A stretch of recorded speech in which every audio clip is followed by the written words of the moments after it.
And there I was the girl from Suits. This One's Wife. It's another fuck-up. Hello, I'm H.G. Tudor. The downward spiral that I predicted so long ago continues for This One's Wife and Prince Harry. And this time, there are more howitzers coming their way, as reported by the Daily Beast, which certainly is no fan of the gruesome twosome.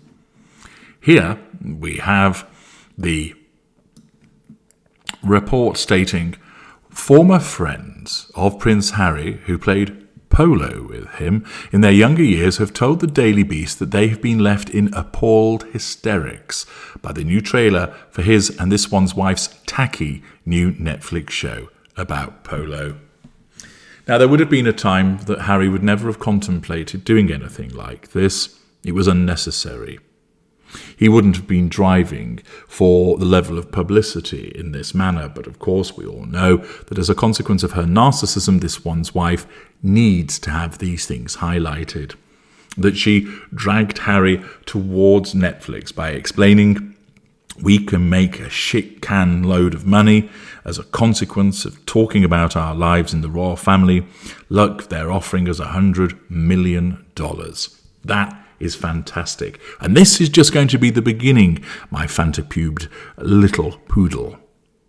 But of course, as we have seen, and is invariably the case for a mid-range narcissist such as This One's Wife, the gift of collateral consequences has kept on giving. That each and every time her malfunctioning narcissism seeks to assert control, it creates a problem thereafter, and then another problem, and then another problem. And because she is so highlighted, so talked about, this becomes focused, and it becomes further reported on so that people can see the accumulation of evidence which demonstrates not only is she useless and charisma-free, that she's an unpleasant individual, that she hasn't got a clue when it comes to running a business and content creation, and we see the consequences of her narcissism flailing around in the pursuit of the prime aims.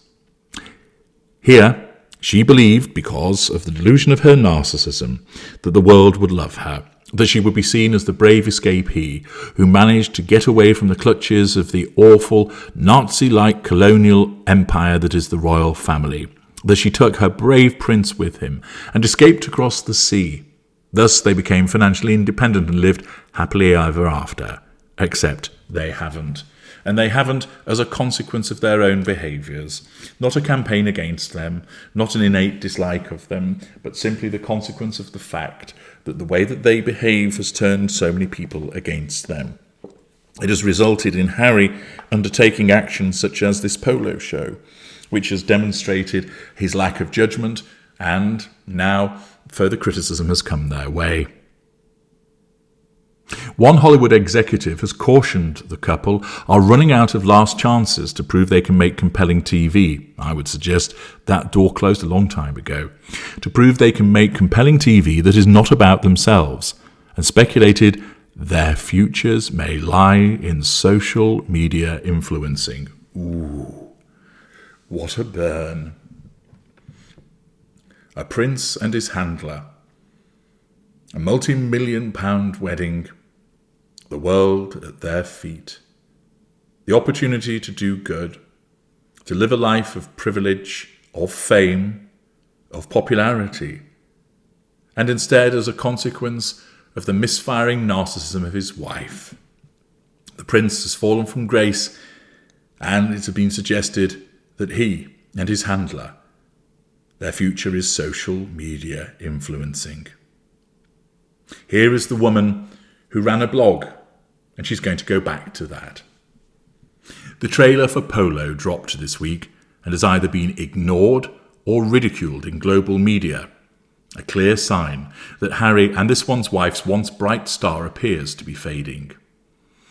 Although their role as executive producers is flagged full screen in the opening credits, the cheesy trailer does not feature an appearance by either Harry or This One's Wife. Instead, the 3-minute clip features characters largely unknown outside the closeted world of the elite sport. In one particularly hammy moment, which seems designed to try and cash in on the narrative of royal discord. A young player says he will be playing against his father and says, "I want to win against my dad." One former friend of Harry's, note, former friend, who played polo with him as a teenager said, "It's hilarious, but not in a good way. It's so tacky and cringy.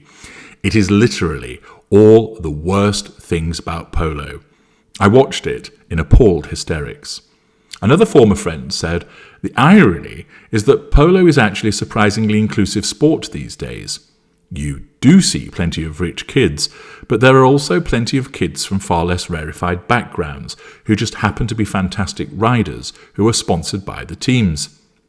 It doesn't look like this show is going to foreground that, which is a real missed opportunity." A senior Hollywood executive told the Daily Beast, "This looks like it has failed to capture the imagination. They still have This One's Wife's cooking show to screen next year, but there is very little tolerance for pissing money away these days. It's debatable whether anyone cares about these two if they are not serving up outrageous stories about the royals. Answer: nobody does. They are running out of last chances to prove that isn't so. If they can't, they could try to monetize their fame on social media. Plenty of people would still give Harry $1 million for a post." The trailer was ridiculed by the prominent Daily Mail columnist Liz Jones. Jones was for many years a This One's Wife sympathiser, but has recently turned against the Duchess. In one particularly biting comment, she opines, "What next? His own slot on the shopping channel? How can Harry and This One's Wife possibly travel the globe preaching about poverty and diversity and inclusion when not one black player can be spied? The funds required to run a polo team doubtless outstrip that of Formula One.